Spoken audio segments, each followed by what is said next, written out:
नमस्कार। आप देख रहे हैं बिस्तक का खास शो। सोने और चांदी की कीमतों में उतार चढ़ाव बढ़ गया है। खास तौर से चांदी की कीमतों में बहुत जबरदस्त उतार चढ़ाव है। शुरुआती सत्र में देखते तो लगभग 5% ज्यादा की तेजी थी। अब देखें तो ऊपरी स्तरों पे मुनाफा वसूली हावी है और एक ही दिन में प्राइसेस झूल रहे हैं। क्या करना चाहिए चांदी पे और सोने का आउटलुक बताने के लिए हमारे साथ अनुज गुप्ता जी से मौजूद है, कॉमोडिटी एक्सपर्ट हैं।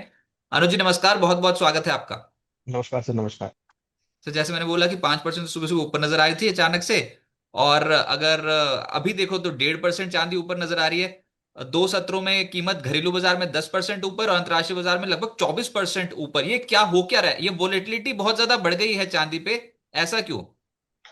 देखिए, अगर आप देखेंगे तो last week geopolitical tension रहा है। रशिया यूक्रेन वॉर जो है इंक्रीज होता हुआ दिखाई दिया, तो एक सेफ हेवन डिमांड यहाँ पर देखने को मिली थी। तो अगर आप देखेंगे इंटरनेशनल मार्केट में तो ऑलमोस्ट $80 $82 के लेवल हमने इंटरनेशनल मार्केट में देखे थे, करीबन ऑलमोस्ट 82 $82 के। अभी करीबन भाव जो है वो $79 के आसपास चल रहे हैं। अगर आप देखेंगे तो गोल्ड के भावों में भी हमने एक स्पर्ट इंटरनेशनल मार्केट में आता हुआ देखा था। करीबन $5,050 के आसपास के लेवल थे, अभी करीबन 4990 के आसपास है। देखिए, यहाँ पर जो एक सेफ हेवन डिमांड थी वो यहाँ पर आती हुई दिखाई दी, जिसकी वजह से हमने एक पॉजिटिव मोमेंटम गोल्ड में आता हुआ देखा। बट कहीं ना कहीं अगर आप देखेंगे तो यहाँ पे इंटरेस्टिंगली क्या है कि जो ओवरऑल सेंटीमेंट है वो यहाँ पे काफी साइडवेज है। जियो पॉलिटिकल टेंशन है, दूसरी तरफ अगर आप देखेंगे तो जो यूएस का डॉलर इंडेक्स है वो यहाँ पे थोड़ा स्टेबल होता हुआ दिखाई दिया है। हालांकि डॉलर इंडेक्स में हमने गिरावट देखी आती हुई, तो हमें लगता है कि ये जो बढ़त बनी है ये कुछ कुछ पॉजिटिव हो सकती है, क्योंकि जो जियो पॉलिटिकल कंसर्न है, क्योंकि देखिए जिस तरीके से 400 ड्रोन के साथ हमला किया गया वो यहाँ पे सबसे बड़ा इशू आता हुआ दिखाई दिया और उसकी वजह से जियो पॉलिटिकल टेंशन कराई। हालांकि उसके बाद ट्रम्प साहब ने स्टेटमेंट भी दिया कि भाई आप समर सीजन तक अपना जो भी झगड़ा है उसको खत्म कर लें, तो उसकी वजह से थोड़ी सी अपील यहाँ पे कम हो सकती है। मगर जिस तरीके से अटैक हुआ है वो यहाँ पर आता हुआ दिखाई दिया है। तो आप बोल रहे हो कि यूक्रेन और रशिया के बीच में अभी ठनी हुई है, वो अभी तक मान नहीं रहे हैं। रशिया तो स्पेसिफिकली नहीं मान रहा और डोनाल्ड ट्रम्प धमकाई जा रहे हैं रशिया को कि यस। इस तारीख तक खत्म कर दो। तो ये जियो पॉलिटिकल टेंशन खत्म नहीं हो रही। वैसे वो भी कोशिश कर रहे हैं सर, ओमान में बातचीत करने गए थे, चाय पार्टी हुई होगी। वो ईरान के साथ समझौता कर रहे थे न्यूक्लियर डील के ऊपर, उस पर कोई क्लैरिटी आई है? नहीं, इसमें भी कोई क्लैरिटी नहीं आई है सर, क्योंकि जो डिस्कशन था वो काफी वो था मिला जुला। मीन्स कि अगर आप देखेंगे तो डिस्कशंस में इम्पोर्टेंट ये था कि उन्होंने क्लियर किया कि भी हम वॉर नहीं करेंगे, मगर जो यूएस और ईरान था उन्होंने ये बोला कि कुछ कंडीशन उन्होंने रखी। ये कंडीशंस को मीट आउट करना बहुत मुश्किल है, जो कंडीशंस थी वो ज्यादा इंपॉर्टेंट थी। तो हम्म। कंडीशन अभी तक मीट आउट नहीं हो पाई। हालांकि वो कुछ पॉजिटिविटी तो इंक्रीज हुई है, बट वो कंडीशंस जो है ना वो मुझे नहीं लगता कि शायद ईरान उसको मानता हुआ नजर आए। अच्छा सर, आज ना एक और खबर ये थी कि जापान में इलेक्शन हुए और वहां पर जो प्रधानमंत्री हैं सनाए ताकीची, वो भारी बहुमत से जीत गए। दो तिहाई से ज्यादा वोटें मिल गई उनको, 465 सीटों यस। वाली निचले सदन में एलडीपी पार्टी को बहुत ज्यादा सीटें मिली हैं। और ये फिजिकल एक्सपेंशन के ऊपर जापान अब एग्रेसिवली आने वाले समय के लिए उनकी सरकार काम करेगी। इसका असर कुछ आप देखते हो सोने और चांदी की कीमतों पे? देखिए, उसका इतना कोई इम्पैक्ट आपको देखने को नहीं मिलेगा, क्योंकि जो जापान के अंदर इलेक्शन जीते हैं वो देखिए ऑलरेडी जापान ने अपने इंटरेस्ट रेट इंक्रीज किए हैं और वो कहीं ना कहीं इंटरेस्ट रेट आगे भी इंक्रीज करता हुआ नजर आएगा, तो ये तो जापान की इकोनॉमी के लिए पॉजिटिव है। बट कहीं ना कहीं वो नेगेटिव है डॉलर इंडेक्स के लिए। तो आप देखिए डॉलर इंडेक्स आज करेक्ट हुआ हुआ है। अगर बाकी इकोनॉमीज स्ट्रांग होंगी तो डॉलर वीक होगा, तो यहाँ पे आप देखिए कि डॉलर अगर वीक होता है तो वो भी कहीं ना कहीं गोल्ड सिल्वर के लिए पॉजिटिव होगा। बट हाँ, ये जरूर लग रहा है कि ये जो अभी गोल्ड सिल्वर ने फिलहाल में हाईज बनाए हैं, या जो मोमेंटम हमने एक बहुत स्ट्रांग देखा था, शायद वैसा मोमेंटम आपको ना देखने को मिले। हाँ, एक मिला जुला कारोबार आपको देखने को मिल सकता है, बट हाँ, जो जापान में हुआ है that is a positive for the markets. और फिर से चाइना ही फोकस में आ रहा है क्योंकि वहां के जो सेंट्रल बैंक है पीबीओसी, उन्होंने जनवरी में भी खरीद लिया सर, लगातार 15वें महीने सेंट्रल बैंक जो चाइना का है उसने गोल्ड के रिजर्व्स बढ़ाए हैं। तो ये पहले चांदी के पीछे पड़े हुए थे, अब गोल्ड के पीछे तो नहीं पड़ जाएंगे कहीं। चाइना के सेंट्रल बैंक ने लगातार 15वें महीने कंजेक्यूटिवली गोल्ड के रिजर्व्स बढ़ाए हैं। देखिए, अगर आप देखेंगे तो पिछले 2025 में सेंट्रल बैंक ने जमकर खरीदारी करी।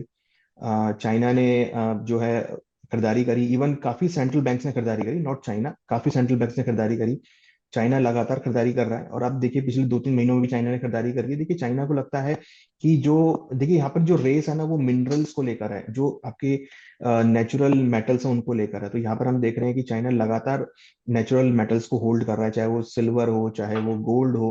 गोल्ड तो उसको होल्ड कर रहा है एज ए अनसर्टेनिटी के तौर पे, सिल्वर वो होल्ड कर रहा है एज अ इंडस्ट्रियल मेटल के तौर पे। और उसने वहाँ पे सिल्वर एक्सपोर्ट भी बैन कर दिया कि अगर आपको एक्सपोर्ट करना है तो आपको बताना पड़ेगा आप किसको एक्सपोर्ट कर रहे हो या क्या रीजन है। तो दैट इज समथिंग हाउ, कि वो नहीं चाहता कि भाई उसकी इकोनॉमी से चांदी बाहर जाए। तो वो चांदी को होल्ड कर रहा है, उसने चांदी होल्ड करी है काफी, अब वो गोल्ड के पीछे लगा हुआ है, गोल्ड होल्ड कर रहा है क्योंकि उसको लगता है कि गोल्ड एक सेवेबल एसेट है और आगे वो अनसर्टेनिटी इंक्रीज होगी। तो दैट इज थिंग। और दूसरा बड़ी बात कि जो नए चेयरमैन आ रहे हैं वो कहीं ना कहीं उतने ज्यादा हॉकिश हैं कि शायद डॉलर वीक होता हुआ दिखाई दे। यूएस के तो लग रहा है, नए फेड यस, यूएस चेयरमैन। के जो नए ट्रेड चेयरमैन आए हैं वो शायद ऐसा करें कि वो आगे जो मॉनेटरी पॉलिसी है उसकी वजह से यहाँ पे वीक होता हुआ दिखाई दे, तो वो एक गोल्ड को सपोर्ट देगा अगेन। तो दैट इज द थिंग कि वो लॉन्ग टर्म विजन लेके चल रहे हैं कि आगे गोल्ड के भाव बढ़ सकते हैं। तो आप सारे ट्रिगर्स पॉजिटिव साइड पे गिनवा रहे हो। अच्छा, एक और चीज है सर, फिर से चाइना। चाइना के बाजार जो है छुट्टी पे चले जाएंगे, इनका होता है ना वो लूनर न्यू ईयर हॉलीडे पे जाते हैं, 16 से 23 फरवरी तक बैक टू बैक छुट्टियां होती है चाइना में। तो उसका असर कुछ आएगा प्रेशियस मेटल्स पे और बेस मेटल्स पे? हाँ देखिए बिल्कुल, हम देखते हैं कि जब भी ल्यूनर पे जाते हैं वो, तो उससे पहले थोड़ी प्रॉफिट बुकिंग आती है। तो चांसेस है कि प्रॉफिट बुकिंग आ सकती है, तो एक पॉइंट है जहां पर आपको प्रॉफिट बुकिंग देखने को मिलेगी। मुझे लगता है कि वो एक शॉर्ट टर्म है, वो हर साल ही आपको देखने को मिलती है। तो मुझे लगता है कि शायद ट्रेडर्स के लिए प्रिपेयर भी होंगे। उसके बाद फिर आपको सपोर्ट आता होगा। तो मान के चलिए कि नवंबर, फेब और मार्च, ये 2 महीने ऐसे हैं जिसमें आपको मार्केट बहुत रेंज बाउंड देखने को मिलेगी। नया मोमेंटम आपको अप्रैल से आता हुआ दिखाई देगा। That is generally the market, how the market behave. अच्छा, जैसे मैंने अभी शुरुआत में कहा था ना कि बहुत वोलेटिलिटी है, तो इंट्राडे में जैसे पहले तो जब आप गैप अप पे गैप अप पे गैप अप मारते थे बहुत सारे दिन, हमने देखा कि चांदी गैप अप मार रही है। अब क्या हो रहा है कि इंट्राडे की जो बढ़त है ना उस वो भी टिकाऊ नहीं होती, तो आज ऊपर से नीचे देखोगे 10,000 रुपए की प्रॉफिट बुकिंग चांदी पे आ रखी है। तो ये बाजार फंसा हुआ है और उसमें भी बहुत वोलेटाइल मूव्स है, तो निवेशकों का पैसा अब नहीं बनेगा क्या बहुत शॉर्ट टर्म में, मतलब बहुत बड़ा पैसा चांदी या सोने के बाजार में शॉर्ट टर्म में नहीं बन सकता क्या? देखिए पैसा तो बना है। अगर आप देखेंगे फ्राइडे की क्लोजिंग और मंडे की ओपनिंग, दैट इज 10,000 रुपये का गैप था, वो मार्केट में ओपन हुआ है। देखिए वॉलेटिलिटी, डेफिनेटली इंट्राडे की वॉलेटिलिटी है, वॉलेटिलिटी हाई है, मार्जिन कम है, बिड आस्क रेशो बहुत बढ़ गया है। तो प्राइस गिरते भी स्पीड से है, बढ़ते भी स्पीड से है। तो ये थोड़ा सा चेंज आ गया है। रिटेल पार्टिसिपेंट थोड़ा कम है मार्केट में मार्जिन बढ़ने की वजह से, वो एक यहाँ पे रीजन है।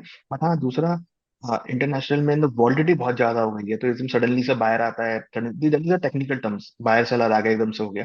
बट हाँ जो एक फंडामेंटल है वो भी बहुत मिक्स है। एक तरफ तो इंडिया यूएस डील हुई, इंडिया चाइना डील हुई, अब कहीं ना कहीं दूसरी तरफ रशिया यूक्रेन वॉर दोबारा गहरा गया, यूएस ईरान क्लियरिटी नहीं है, तो बहुत मिक्स से आपको यहाँ पर देखने को मिल रहा है।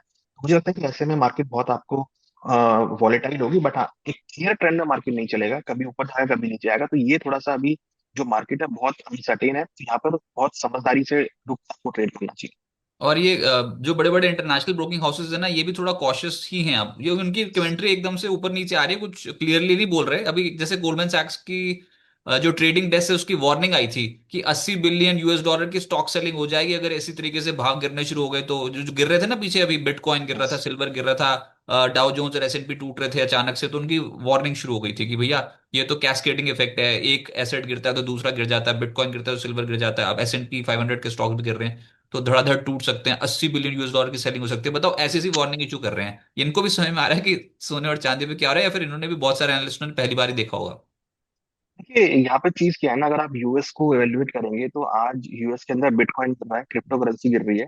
यूएस के हाउसिंग भी गिरते हुए नजर आ रहे हैं, हाउसिंग प्राइस गिरते हुए नजर आ रहे हैं। तो वहां पर कहीं ना कहीं थोड़ा सा डेंट है, प्लस गोल्ड सिल्वर गिरते हुए नजर आ रहे हैं। तो एक मार्जिन कॉल्स हैं जो हिट होती हैं, तो वो यहाँ पर आती हुई दिख रही है। तो देखिए ये एक, अभी हमने रिसेंटली यूएस का अनएम्प्लॉयमेंट रेट देखा जो कि करीबन 231 के आसपास था, बहुत ज्यादा अनएम्प्लॉयमेंट रेट इंक्रीज हो गया। तो वहां पर एक स्लो डाउन की सिचुएशन पैदा होती हुई दिख रही है। तो वो सिचुएशन जो है ना, वो ये इंडिकेट करती है कि आगे यूएस के अंदर अनसर्टेनिटी बनी रहेगी। इंटरेस्ट रेट वहां पर जल्दी से नहीं बढ़ेंगे, ना जल्दी से घटेंगे, बहुत सब देख के उनको करना पड़ेगा यूएस के डेटा को देख के। तो वो यहाँ पर जो है अनसर्टेनिटी क्रिएट कर रहा है। तो मुझे लगता है कि वही एक सपोर्ट होगा जो गोल्ड सिल्वर को आगे ऊपर लेके जाएगा। बट हाँ जो मार्जिन बढ़े हैं जब तक ये कम नहीं होंगे तब तक मुझे लगता है कि मार्केट स्टेबल होगा, बहुत रेंज में आपको ट्रेड होता हुआ दिखाई राइट सर, तो फाइनली फिर हम इंडियन मार्केट्स के पर्सपेक्टिव से देखें तो बहुत ही शॉर्ट टर्म के लिए इस हफ्ते की क्या रेंज रह सकती है सोने की और चांदी की? देखिए रेंज में मुझे लगता है कि नीचे में अगर हम सिल्वर की बात करें तो 2,30,000 एंड ऊपर में करीबन 2,80,000, ये रेंज हो सकती है। और इतना वॉल्टिलिटी आपको देखने को मिलेगी क्योंकि एक दिन में 10,000 का मोमेंटम होता है। तो 2,30 से लेकर 2,80, ये मुझे लगता है कि सिल्वर की रेंज रहेगी। और अगर हम गोल्ड की बात करें तो गोल्ड की रेंज अगर हम देखें तो कहीं ना कहीं 1,40 डाउन साइड और ऊपर में 1,60, ये रेंज जो है गोल्ड की रह सकती है। बहुत टाइट रेंज रहेगी। बट हाँ, आपको जब भी प्राइस डिप दिखेंगे तो वहां पर आपको एक अच्छा बाउंस बैक भी आता हुआ दिखेगा। क्रैश तो नहीं हो रही कीमतें इस हफ्ते भी? अभी हमने नहीं, देखा है क्रैश कि क्रैश का तो नहीं दिख रहा सर ऐसा कुछ। क्योंकि जो रशिया यूक्रेन वॉर छिड़ा है, जो दोबारा से अटैक हुआ है, जो उनकी ऑयल फील्ड के ऊपर अटैक हुआ है, दैट इज समथिंग जो कि थोड़ा सा अभी पैनिक क्रिएट करेगा। सर बहुत शुक्रिया आपका हमारे साथ जुड़ने के लिए और कमोडिटी मार्केट पे अपने व्यू शेयर करने के लिए बहुत बहुत शुक्रिया। Thank you very much.